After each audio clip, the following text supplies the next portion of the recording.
Кара-Суу районунун Бишкек-Ошуна жолунун 661-чакырымында КамАЗ, Mercedes-Benz, Sprinter жана Diao Nexia унааларынын катышуусунда жол кырсыгы болгон.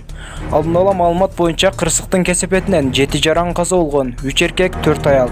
Ошондой эле 6 адам Ош облустук ооруканасынын жандандыруу бөлүмүнө жаткырылган. 3 жаш бала балдар ооруканасына жаткырылган. Аты жөндөрү такталууда. Жерине Кара-Суу райондук 3 куткаруучу тартылган. Учурда жеринде өзгөчө кырдаалдар министрлигинин орун басары А. Мазарипов, Ош облустук башкармалыгынын башчысы полковник Н. Шаматов абалды көзөмөлгө алууда. Бул туурасында аталган министрлик билдирүү таратты. Видеого лайк басып, жана каналыбыздагы эң туура жазылуучуларыбыздын катарына кошулуп, подписаться деген кнопканы басып, жанындагы коңгуроо баса кетиңиздер. Жогорку кеңештин депутаттыгына талапкер Дастан Бекешевдин шайлоо штабынын үгүт иштерине орто мектептердин окуучуларын пайдалануу фактысы аныкталды.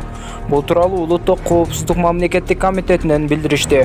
УКМК Бекешевге карата шайлоо өткөрүү боюнча каражаттарды мыйзамсыз пайдалануусу үчүн сотко чейинки териштирүү жүргүздү. Анда Дастан Бекешев шайлоо фондунун каражаттарынан тышкары келишим түзбөстөн агитаторлорго финансылык каражаттар төлөнгөндүгү аныкталган. Конституциялык мыйзамдын 22-беренесинин 15-бөлүгүн бузуу менен 18 жашка чейинки курактагы өспүрүмдөр Бекешевдин үгүт иштерин жүргүзүшкөн. 2021-жылдын 15-ноябрында талапкер Дастан Бекешев иштин жагдайлары боюнча өз ыктыяры менен көрсөтмө берүү үчүн УКМКга келген.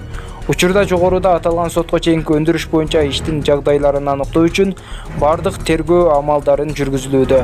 Ошол эле учурда сотко чейинки өндүрүштүн материалдарынын көчүрмөлөрү тиешелүү чечим кабыл алуу үчүн Борбордук шайлоо комиссиясына жиберилет.